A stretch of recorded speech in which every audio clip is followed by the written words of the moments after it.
cosmetically, a countertenor is someone who sings in their treble range, right? So in your falsetto. Exactly. Yeah. And the falsetto is something that all men can do physically.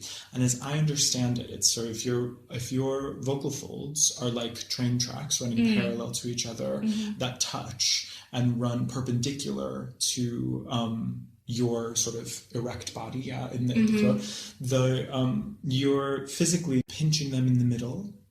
Okay. And then only vibrating on half of the full chord. So if the longer your vocal folds are, the lower your sound will be, right?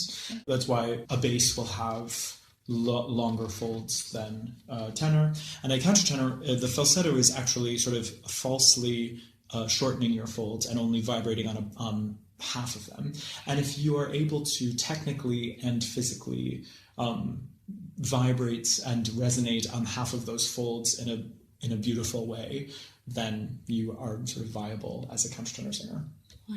You said that you sang tenor originally. So when did you discover that you could sing countertenor, and how did you find making the transition between the two vocal types? Well, when I was growing up, I sang a lot in church. I did a lot of pop music and like musical theater. Okay. So I did a lot of, I mean, there still exists videos of me on YouTube sort of belting it out with my college a cappella group and high school stuff. And so I didn't start training in a Western classical tradition until I went to college. And when I got there, I just kind of figured that because I could kind of belt high and all of the singing that I'd done had been sort of higher rather than lower. Yeah.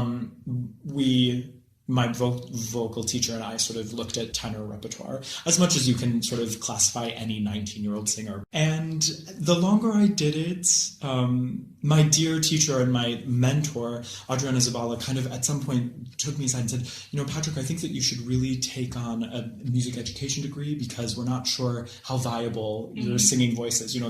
Being a tenor is very hard, and I couldn't really get lots of high notes. I didn't have very many low notes. I had always sung in falsetto sort of in my own time. I just didn't know that it was an option. I didn't know what a countertenor was. I didn't know very much about Baroque music. I mean, I didn't know much about classical music at all. In college, I was learning so much every day in music history classes, and I didn't grow up I wasn't a chorister. I didn't grow up in an especially classical music family. I was just learning a lot. I'm still learning a lot about it, actually. But I knew that I had a high voice, and one day I was in a practice room with some friends, and we were doing in scenes. We were doing one of the Figaro scenes we were doing the Kufia scene with Countess Susanna and Cherubino, and the mezzo didn't show up, and I was just kind of playing along with them and just essentially just hanging out. And I said, well, I'll just sing Cherubino, and I did just to make them laugh in the and they said, well, Patrick, that's pretty impressive. Like, what's going on there? And then we kind of sang, my friend Lauren and I sort of sang through some of her rep, and she's a soprano, and anyway, I took this music to my teacher, and I said, is there anything that I can do with this? Can I mix this down? Will this enhance my tenor voice at all? And she looked at me in a kind of beleaguered way and said, Patrick, what have we been doing this whole time? It's very clear that you are a countertenor. Like, this is, it took just one scale for her to for the light switch to go off in her brain and say, no, we have to really make a change. She gave me kind of a reading and listening list to say, this is what a countertenor is. So I essentially Googled countertenor that night, and the first person to come up on my Google search was Michael Chance, who is, of course, one of the most famous countertenors. One of the greatest countertenors of our generation. Yeah, exactly. So I went to his website, and he was advertising for a summer program of master classes and intensive study that he still does every summer. At that time, it was in Greece. And so I sent him an email and a little iPhone recording of me singing Giulio Cesare or something.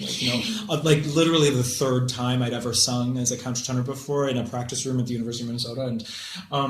and sent it to him and said, would you consider having me come to your course? I've just switched. And he was very sweet. He called my teacher and said, we'd love to invite Patrick to come to this course. And my teacher called me, and we were so excited. And anyway, so that summer, I think this all happened in the spring. By the summer, I was in Greece with Michael for a 2-week course. And at the end of the summer, he said, Patrick, I want to talk to you about your future.